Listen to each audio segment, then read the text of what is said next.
My boyfriend was considered a Prince Charming in our social circle. But during my birthday celebration on a yacht, he pushed me into the seat just to impress another girl from our university, making fun of my fear of water. Little did he know I suffered from aquaphobia. As a result, I ended up in the ICU, while he managed to win over the heart of the campus belle. When I finally woke up, he was by my side, apologizing, but I had no clue who he was. "Excuse me, do I know you?" I asked, completely baffled. The doctor explained that I had lost part of my memory. However, he kept insisting he was my boyfriend. I couldn't help but argue back, "No way. My boyfriend is Raleigh Landon." Everyone knew Raleigh Landon was his sworn enemy. My boyfriend was Justin Reed, a Prince Charming in Rivers City social circle. He had always been wild and extravagant, spending money recklessly and surrounded by women. I spent 3 years with him, during which he treated me well and even proposed. But recently, he became interested in someone new. She was a young, beautiful college student with fair skin and an elegant demeanor. He couldn't resist her innocence and kindness to amuse her. He didn't hesitate to push me into the sea on my birthday. Today, the sky stretched endlessly, a flawless expanse of blue without a hint of cloud in sight. However, the calm water unexpectedly turned into large splashes. I struggled in the water, feeling despair wash over me as I watched the people on the yacht. A girl named Jasmine Fox stood on the edge of the yacht in a white dress, her eyes innocent and bright. Seeing my distress stayed in the water. Jasmine delicately covered her lips and smiled sweetly. Her smile was captivating. Justin also joined in the laughter. He was smiling brightly, and even his worried expression eased up a bit. By the time he heard my cries for help, I was already sinking. The sensation of drowning was suffocating. I had nearly drowned as a child, and ever since I'd been terrified of water. I hadn't wanted to celebrate my birthday on a yacht, but I couldn't resist Justin's persuasion. However, when I arrived on the yacht, I found not only our usual friends, but also a beautiful stranger. Justin doted on her, serving her drinks and fruit, even giving her the first slice of cake. His attentiveness, which he hadn't shown me in a long time, struck me as odd. I immediately sensed something was wrong, but I never suspected him. It wasn't until he pushed me into the sea that it hit me. Justin had a change of heart. He watched me slowly sinking leisurely, lifting his sunglasses onto his forehead, squinting as he looked at me, struggling in the water, and began to mock. "Stella, are you really that helpless in the water? Quit pretending. Just come up already. Jasmine finds you entertaining enough. No need to keep up the act." The mocking laughter was grating. "Justin, it seems like she really can't swim." Someone yelled out after sensing something was amiss and swiftly tossed a lifeboat to me. But by then my body was already sinking. "Save her, Stella." The scene was chaotic, and several people worked together to rescue me onto the yacht. But even after several rounds of CPR, I didn't wake up. My body gradually grew colder. Justin started to panic, hurriedly taking me to the hospital and rushing me into the emergency room. There, doctors worked tirelessly for over 2 hours before managing to revive me. Justin breathed a sigh of relief upon hearing the doctor say I was out of immediate danger. If things had taken a turn for the worse, he would have been labeled a murderer. While he enjoyed having fun, he certainly didn't want to wind up behind bars. It wasn't until the next day that I woke up in the hospital bed. As I looked at the ceiling and caught the lingering scent of disinfectant, confusion welled up in my eyes just as I moved. A throbbing pain shot through my head. I lifted my hand to my forehead, grunting softly. Justin, who had just returned, spotted me awake and hurried over, gripping my hand eagerly. "Stella, you woke up at last. When you were unconscious the whole night, I feared you might never open your eyes again." I jerked my hand back, suddenly staring at him with suspicion while furrowing my brows. "Who are you?" "Stella, are you joking? I'm your boyfriend, Justin Reed." Justin grabbed my hand again and laughed. However, as he looked into my fearful eyes, mistaking my distress for pretense, his tone gradually grew impatient. "It was wrong of me to push you into the sea, but there's no need for this. You're fine now, aren't you? Boyfriend? What nonsense are you talking about? My boyfriend is Raleigh Landon." I abruptly pulled away from his grasp, clutching a pillow in front of me, glaring at him with sharp, wary eyes. I had no idea who he was. What? Who did you say is your boyfriend?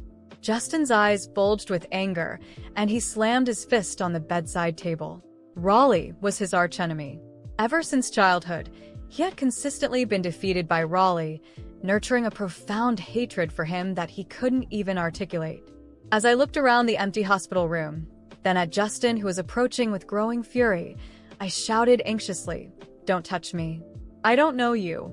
My outcry summoned the doctor, seeing how resistant I was to Justin. The nurse escorted him out of the room to wait at the door. The doctor conducted a series of examinations on me, asking many questions. Afterward, he advised me to rest. Justin stood by the door for a while, calming down. As soon as the doctor left, he rushed forward and interrogated. "Doctor, what's wrong with my girlfriend? Why doesn't she recognize me? And how could she claim another man as her boyfriend? She might have experienced some trauma causing memory loss. She might recover after some time, but don't stress her during this period," the doctor instructed. Justin was in disbelief. How could she just forget about him? As soon as the doctor left, Justin barged into the room. He pushed me down onto the bed, his face menacing as he demanded, "All I did was push you into the sea. Do you really have to pretend to have amnesia?" Hearing the commotion, several nurses rushed in, pulling him away. "What kind of boyfriend are you? Don't go in there to upset her. Otherwise, she might never recognize you." The nurse peered through the tiny window on the door and saw me curled up on the hospital bed. She then turned to warn Justin. Justin paid no heed. He wanted to see how long I could keep up the act. Not long after my parents arrived at the hospital, Justin feared the truth about him pushing me into the sea would come out. So, he didn't even tell them I was in the hospital. While the Reed family had considerable influence in River City, the Wright family's power was not to be underestimated. Additionally, the Reed group still relied on my father's investment, and I served as the chief architect for the company. Justin needed my family's resources and my expertise. Mr. and Mrs. Wright? Just look at Stella. She's putting on quite the act. Pretending not to recognize me, she even grabbed my arm just now.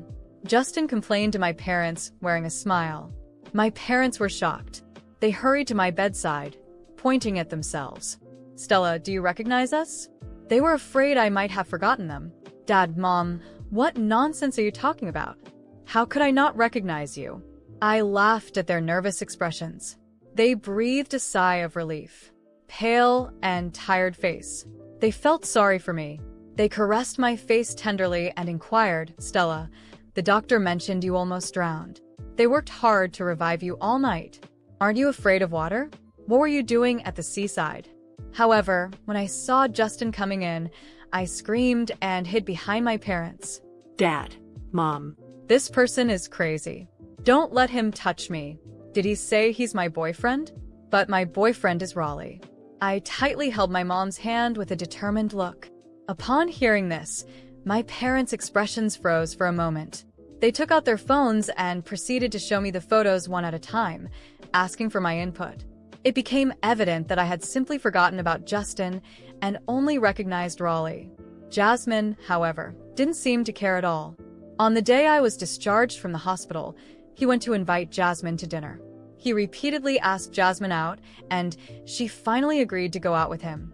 This time, without any hesitation, he immediately drove to pick her up.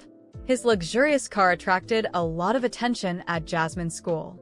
Upon getting into the car, Jasmine cast a brief glance at Justin, maintaining her pure and angelic demeanor. She then softly asked, "Is your girlfriend all right? What could happen to her?" "She's lucky to be alive," Justin replied with a hint of flattery. During the whole afternoon, Justin took Jasmine to several luxury stores and spent hundreds of thousands. Finally, he took her to the most expensive restaurant for a candlelit dinner. However, when Justin dropped her off at the school gate, she refused the luxury goods he offered. Justin couldn't resist being drawn to this type of girl. His emotions lingered, and he felt the passion reigniting. Later that evening, he took his friends to the bar to celebrate. Someone congratulated him and wished him to win over Jasmine.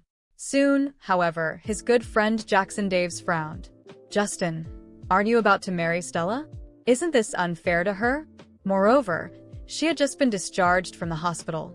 Shouldn't you be accompanying her?" Jackson reminded upon hearing this. Justin raised his eyebrows lightly, chuckled, and said indifferently, "When else should a guy have some fun, if not before marriage? Besides, I've been restraining myself for 3 years. It's not often I can find someone so compatible. So let me enjoy this, all right?" His tone was very casual. After the confusion at the hospital and Justin's persistence in trying to make me remember who he was, things started changing in subtle but disturbing ways. Although I couldn't comprehend how someone could be so cruel as to push me into the sea, I knew there was something darker behind his actions. The feeling of insecurity consumed me, especially when I recalled the way he now looked at me, full of anger and frustration. Even though my parents tried to reassure me, there was something they didn't know, something I couldn't figure out myself. That night, after everyone left and I was finally alone in the hospital room, I started having flashes of memory. Small, disjointed scenes from moments I couldn't understand. A heated argument between Justin and a man I didn't recognize. A black car parked in front of my house for several nights in a row. Justin on the phone, talking to someone about a deal that seemed to involve him much more deeply than I could have imagined. These memories came in fragments, but I knew there was something being kept from me. And it wasn't just the betrayal with Jasmine or the push into the sea. There was a deeper conspiracy unfolding, something Justin was desperately trying to keep hidden. A few days later, when I was discharged from the hospital, my house felt different. A sense of discomfort surrounded me, as if the walls had ears and the hallways held secrets. My parents were concerned about my condition, and while they tried to be attentive, there was an undeniable tension in the air that I couldn't ignore.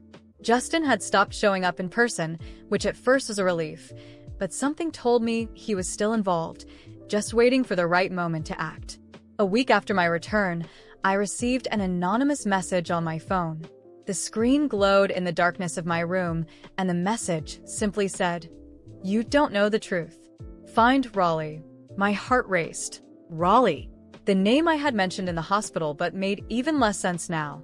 I barely remembered him, only a feeling that he was important to me. Somehow, he seemed to be the key to understanding everything. The next morning, I did something I never thought I would. I searched for Raleigh. Using his name in a quick search, I managed to track down his social media profile. He looked like someone I should clearly remember. His presence was commanding, his eyes intense. I didn't know how to reach out, but something inside me pushed me to send a short, direct message. "We need to talk. It's urgent." I didn't expect a quick response, but a few hours later, my phone vibrated with a notification. "Meet me today at 6 p.m. at the cafe on H Street. It's important." My heart pounded. Raleigh had agreed to meet, but what could I say to him? That I didn't remember him, but somehow I knew he was crucial in helping me understand what was happening? When the time finally came, I went to the cafe, feeling like my life was about to change. I walked in and immediately saw Raleigh sitting in a corner, watching the street through the window. He noticed me and gave a slight nod, his face expressionless. As I approached, he stood up, and I realized just how striking his presence was. He wasn't the kind of man who went unnoticed. "You came," he said in a deep voice. There was something familiar about it, but at the same time, an air of mystery that made me uneasy. I don't remember you," I admitted, sitting down in front of him. "But somehow I know you're connected to what happened to me."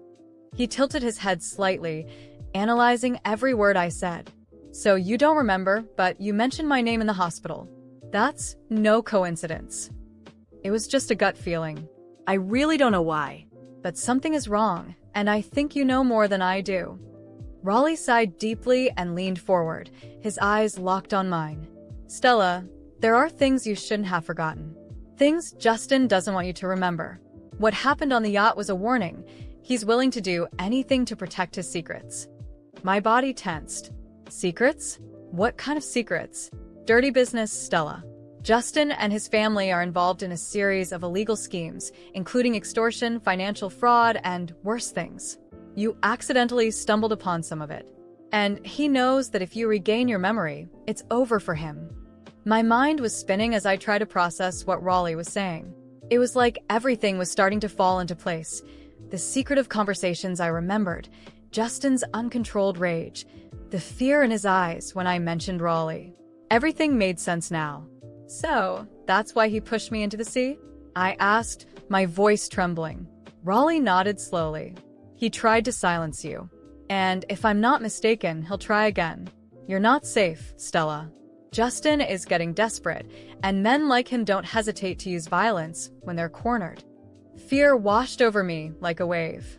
I knew Justin was capable of many things, but I never imagined he could be this dangerous. What do I do now?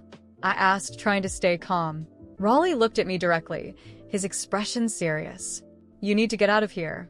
I have contacts who can help, but we have to move fast. Justin is probably already watching your every move. If he realizes you're close to recovering your memories. Before he could finish, my phone started vibrating furiously on the table. I glanced at the screen, and to my shock, it was Justin. He had sent me a message. We need to talk. I know what you're doing.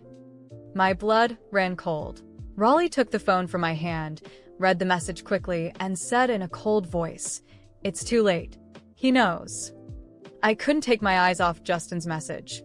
We need to talk. I know what you're doing. The chill in those words made me shiver, but at the same time, something inside me shifted. The fear that had once paralyzed me turned into a fierce determination. Justin thought he still had control over me, that I was the same submissive Stella as before. But he was about to discover that the girl he tried to destroy had risen again, and now it was his turn to fall. Raleigh, I began, taking a deep breath. If Justin wants to talk, let him talk. But this time, it's going to be on my terms. Raleigh raised an eyebrow, intrigued. What are you thinking?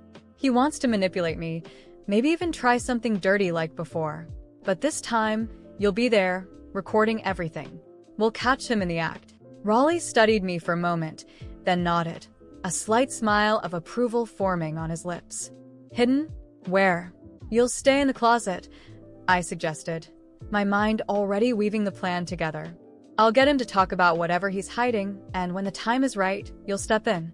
If this works, we'll expose him. Raleigh agreed, his expression turning serious. This is risky, Stella. But if that's what you want, I'm with you. That very night, I sent Justin a message, agreeing to meet and talk. We arranged to meet at my house, where I knew I could control the setting. As the time drew near, Raleigh hid inside my bedroom closet, equipped with a small camera to record everything. My heart was racing, but I stayed focused. My anger toward Justin was now my greatest ally. When Justin arrived, he seemed different. His arrogant smile and air of superiority were still there, but there was something else, a tension in his movements, like he knew his empire was about to crumble. I greeted him with a neutral expression, as if I was ready to forgive him, which only seemed to boost his confidence. Stella, he began, placing his hand on my shoulder. I know things got out of hand, but everything I did was for us. The anger bubbled up inside me, but I kept my calm facade. For us? You pushed me into the sea, Justin. I almost died. He shook his head, laughing nervously. I didn't know you couldn't swim. It was a prank that went too far. I tried to keep my expression vulnerable, as if I were falling for his manipulation again. Maybe you're right. Maybe I overreacted. He seemed to relax. I knew you'd understand. Let's calm down, okay? I'll grab us something to drink. We can toast to our future. I watched as he walked to the kitchen. My heart raced as Raleigh adjusted quietly inside the closet, ready to act. When Justin returned with 2 glasses in hand, I sensed something was off. He was too calm, his smile darker than before. And then I saw it. Justin, believing he was safe, opened the small bottle he had hidden in his pocket and poured a liquid into my glass. Raleigh, from inside the closet, didn't hesitate. Before Justin could even turn around, Raleigh stepped out of his hiding spot. This ends now, Justin, Raleigh said firmly, his voice cold and sharp. What did you just put in Stella's drink? Justin froze, his eyes wide with shock and anger. What the hell are you doing here? This is none of your business. It is when you're trying to hurt someone like this, Raleigh replied, stepping closer. We've recorded everything. For a moment, fear flashed in Justin's eyes, but his arrogance quickly returned. You think you can threaten me? Do you know who I am? Do you know what my family can do? Before he could say more, I picked up my phone and called the police, my voice steady and firm. Hello? I need a police unit immediately. A man just tried to drug me. Justin tried to flee, but Raleigh held him firmly until the police arrived. When they finally took him away in handcuffs, the desperation in his voice was evident. You can't do this. My family will destroy you.